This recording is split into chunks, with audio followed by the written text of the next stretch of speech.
ETF index mutual funds నేర్చుకుని stock మార్కెట్లో రాణించాలనుకుంటున్నారా? వెంటనే ఈ నెంబర్కి కాల్ చేయండి. నమస్తే, welcome back to Suman TV. నేను మీ సంజయ్. గృహహింస 498 కేసు. ఇది ఆడవాళ్ళందరిలోనూ ఒక బ్రహ్మాస్త్రం అని చెప్పొచ్చు. కట్టుకున్న భార్యని, ఏదైనా ఇంటికి వెళ్ళిన కోడల్ని, అత్తమామలు కానీ భర్త కానీ హింసిస్తే ఈ 498 అనేది బ్రహ్మాస్త్రంలో ఉపయోగించవచ్చు. అండ్ అంతేకాకుండా వాళ్ళపై కేసులు పెట్టి లోపల కూడా తోయొచ్చు. కానీ ఇక్కడ భార్యాభర్తల మధ్య జరిగిన చిన్న చిన్న గొడవలకు కూడా అత్తమామలపై, వాళ్ళ ఫ్యామిలీ మెంబర్స్ అందరిపై కూడా 498 కేసు అనేది అమల్లోకి తెస్తున్నారు. వాళ్ళపై కేసులు పెడుతున్నారు.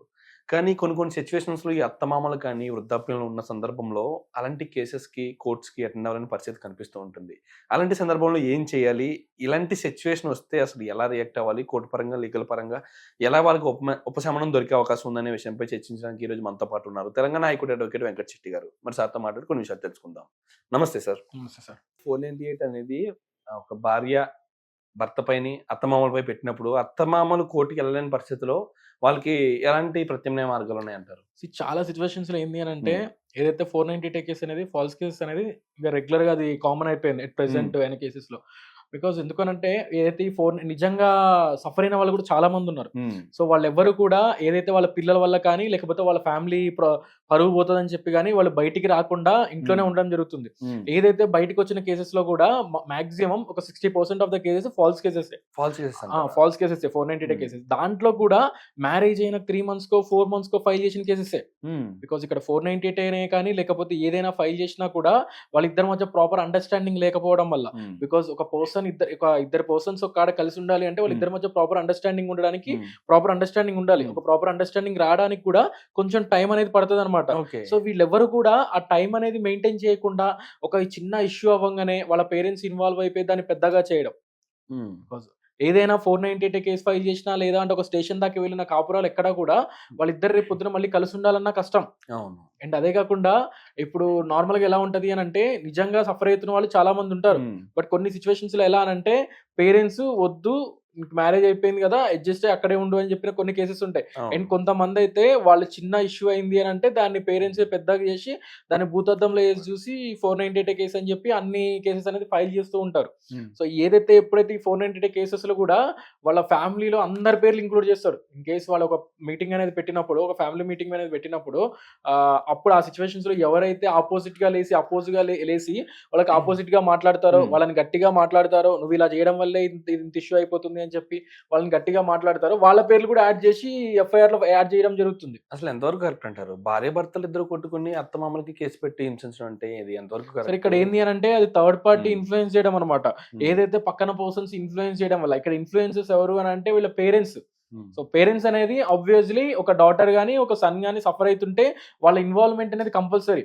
వాళ్ళు గైడెన్స్ అనేది పాజిటివ్ గా ఉండాలి. ఇక్కడ మిస్గైడ్ అనేది అయిపోతూ ఉంటది అనమాట. మాక్సిమం నేను ఏం చెప్తా అంటే చాలా మందికి కూడా నా దగ్గరికి వచ్చిన డైవర్స్ కేసెస్ లో కానీ 498 కేసెస్ లో కానీ మాక్సిమం ఆఫ్ ద సిచ్యువేషన్స్ లో వీలైతే వాళ్ళతో కలిసి ఉండడానికే నేను ట్రై చేపిస్తా. అంటే వాళ్ళిద్దరు కలిసి ఉండాలని చెప్పి నేను ట్రై చేస్తా. బికాస్ ఎందుకు అని అంటే చిన్న చిన్న ఇష్యూస్ వల్ల కోర్టుకు వచ్చిన కేసెస్ చాలా ఉంటున్నాయి ఎట్ ప్రెసెంట్. అండ్ ఇప్పుడు మనం ఈ కేసు ఏదైతే ఈ 498 గురించి మాట్లాడుకుంటే చాలా కేసెస్ లో కూడా కొన్ని సిచ్యువేషన్స్ లో మా లాంటి అడ్వకేట్ దగ్గర రావడం, సో వాళ్ళు ఎఫ్ఐఆర్ లో ఎట్లా కంప్లైంట్ ఎట్లా బిల్డ్ చేయాలి ఏంది అనేది కంటెంట్ అనేది వాళ్ళు ఇవ్వడం జరుగుతుంది. కొన్ని సిచ్యువేషన్ లో పోలీస్ వాళ్ళే కొంచెం హెల్ప్ చేయడం జరుగుతూ ఉంటది ఏదైతే దాంట్లో ఉన్న ఎలిగేషన్స్ అనేది. బట్ ఇక్కడ కామన్ థింగ్ ఏంది అని అంటే ప్రతి ఒక్క 498 ఎఫ్ఐఆర్ లో ప్రతి ఒక్క దాంట్లో ఉండేది ఏంది అని అంటే మా ఆయన తాగొచ్చి కొట్టాడు, మా అత్తగారు నన్ను వేధించిర్రు, మా మామగారు నన్ను వేధించిర్రు, వాళ్ళ తోటి వాళ్ళు అందరు వేధించిర్రు అని చెప్పి పెట్టేస్తారు వరకట్నం కోసం అని. ఇక్కడ వరకట్న వేధింపులు అనేది ఎక్కడ ఉండవు. సో కొన్ని సిచ్యువేషన్స్ లో ఉంటాయి. ఏదైతే ఒక ఇష్యూ అనేది అయిందో వాళ్ళు దాన్ని కాంప్రమైజ్ చేసేసి కామ్ చేయాలే గానీ అట్లా చెయ్యకుండా పెద్దగా చేసి 498 అని డివిసి అని ఇవన్నీ ఫైల్ చేస్తూ ఉంటారు. సో ఆ సిచ్యువేషన్స్ లో ఏంది అని అంటే వాళ్ళ ఫ్యామిలీలో ఉన్న వాళ్ళ ఫ్యామిలీ పర్సన్స్ అందరి నేమ్స్ యాడ్ చేస్తారు. సో ఇక్కడ గనుక ఒకవేళ ఎవరైనా గనుక ఓల్డ్ ఏజ్ పర్సన్స్ ఉంటారు, వాళ్ళ ఫాదర్ గానీ మదర్ గానీ ఓల్డ్ ఏజ్ పర్సన్స్ ఉంటారు, వాళ్ళు కొన్ని సిచ్యువేషన్స్ లో కోర్టు దాకా రాలేరు. అండ్ అదే కాకుండా స్టేషన్ కి రావాలన్నా కూడా మొహమాట పడిపోతూ ఉంటారు. సో అట్లాంటి సిచ్యువేషన్ లో ఇక్కడ ఏంటి అంటే 498 వచ్చింది, 498 కేసు ఫైల్ చేస్తే స్టేషన్ బయలు తీసేసుకొని వెళ్ళిపోవచ్చు. 41 CRPC నోటీస్ కానీ అట్లా అది ఇచ్చేస్తారు. సో దాన్ని తీసుకొని వెళ్ళిన తర్వాత మన కోర్టు నుంచి ఒక సమన్స్ వస్తే దాని తర్వాత కోర్టు హియరింగ్స్ కి మనం కోర్టు హియరింగ్స్ కి అపీర్ అవుతూ ఉండాలి. సో ఎప్పుడైతే ఈ కోర్టు హియరింగ్ కి అపీర్ అవుతూ ఉంటామో అదే మనకి పనిష్మెంట్. వీళ్ళందరికీ అదే పనిష్మెంట్. ఈ 496 అనే కాదు, ఏ కేసు అయినా సరే ఒక్క హీరింగ్ లో తేలే విషయం కాదు. ఖచ్చితంగా ఒక 4-5 హియరింగ్స్ ఖచ్చితంగా తిరగాల్సి సో ఇక్కడ వస్తుంది. 4-5 హియరింగ్స్ అనేది కూడా చాలా అవును. తక్కువ సార్. అవును. బికాస్ ఆల్మోస్ట్ ఉమ్, ఒక 10 to 20 హియరింగ్స్ తీసుకోవాలి. ఉమ్, సో కొన్ని సిచువేషన్స్ లో బిలో 10 హియరింగ్స్ కి అయిపోతుంది. బట్ 4-5 హియరింగ్స్ అనేది ఇంపాసిబుల్. మినిమం అయితే 10 హియరింగ్స్ పడుతుంది. అది కూడా ఒక 2 years పట్టచ్చు, 3 years పట్టచ్చు. అత్తమామలు తిరగలేని పరిస్థితులు ఏం చేయాలంటారు? కోట్ల మెట్ల చుట్టూ అస్తమానం వచ్చి వెళ్ళలేని పరిస్థితులు కనిపిస్తుంటాయి కొన్ని కొన్ని సందర్భంలో. వాళ్ళకి వేరే మార్గాలు ఏమున్నాయి అంటారు? సార్ ఫస్ట్ ఆఫ్ ఆల్ ఏంది అని అంటే, ఏదైతే మనం ఇది ఫాల్స్ కేసు అని నిరూపించుకోవడం అనేది పక్కన పెడితే, మనం ఏంది అని అంటే ఒక 498 ఫైల్ చేశారు అని అంటే ఇమీడియట్లీగా ఆ ఎఫ్ఐఆర్ స్టేజ్ లో ఉన్నప్పుడే మనం క్వాష్ కి ఫైల్ చేసుకుంటే ఏదైతే ప్రొసీడింగ్స్ కి వచ్చే టైం కల్లా క్వాష్ అనేది ఒక మూమెంట్ కి వస్తుంది. హైకోర్టులో క్వాష్ ఫైల్ చేసుకుంటే అది క్వాష్ అనేది ఒక మూమెంట్ కి రావడం జరుగుతుంది. అంటే ఒక కేసు మిడ్ పాయింట్ లో దాకా రావడం జరుగుతుంది. సో ఆ సిచ్యువేషన్ లో మనం ఒక స్టే అప్ సో అపీరెన్స్ కి ఒక స్టే తెచ్చేసుకొని, సో ఆ అపీరెన్స్ స్టే అనేది మనం గనక అపీరెన్స్ కి స్టే తెచ్చేసుకొని ఆ ప్రొసీడింగ్స్ అది గనక ఏదైతే ఆర్డర్ కాపీ ఉంటుందో ఆర్డర్ కాపీ కనుక లోయర్ కోర్టులో ఫైల్ చేసుకుంటే మనకేంది అని అంటే మనం అపీర్ అవ్వకపోయినా కేసు అనేది ప్రొసీడింగ్స్ అనేది కంప్లీట్ అయితేనే ఉంటాయి. సో స్టెప్ బై స్టెప్ అయితేనే ఉంటాయి. మన అపీరెన్స్ అనేది అవసరం లేదు. అండ్ అదే కాకుండా అవసరం అయితే వాళ్ళ పేరెంట్స్ ని కూడా క్వాష్ చేయించుకోవచ్చు.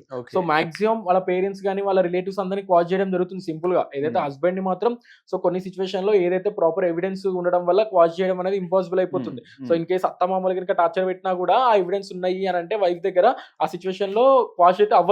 బట్ ఏదైతే ప్రొసీడింగ్స్ కానీ అపీరెన్స్ కానీ నువ్వు వెళ్లకుండా ఒక పిటిషన్ వేసుకోవచ్చు హైకోర్టు నుంచి. లేదు నేను అంత అమౌంట్ పెట్టుకోలేను, అంత ఎఫర్ట్ చేయలేను, నేను హైకోర్టు త్రూ అంత ఎఫర్ట్ చేయలేను నేను అనుకుంటే లోయర్ కోర్టులో నుంచే ఆప్షన్ పిటిషన్ ఒకటి ఫైల్ చేసేసుకొని మనం కోర్టుకి వెళ్లకుండా కూడా ఉండొచ్చు. ఏదైతే ఒక మెయిన్ హియరింగ్స్ కి తప్ప రిమైనింగ్ హియరింగ్స్ కి మనం అటెండ్ అవ్వకుండా ఆప్షన్ పిటిషన్ మూవ్ చేయించుకోవచ్చు.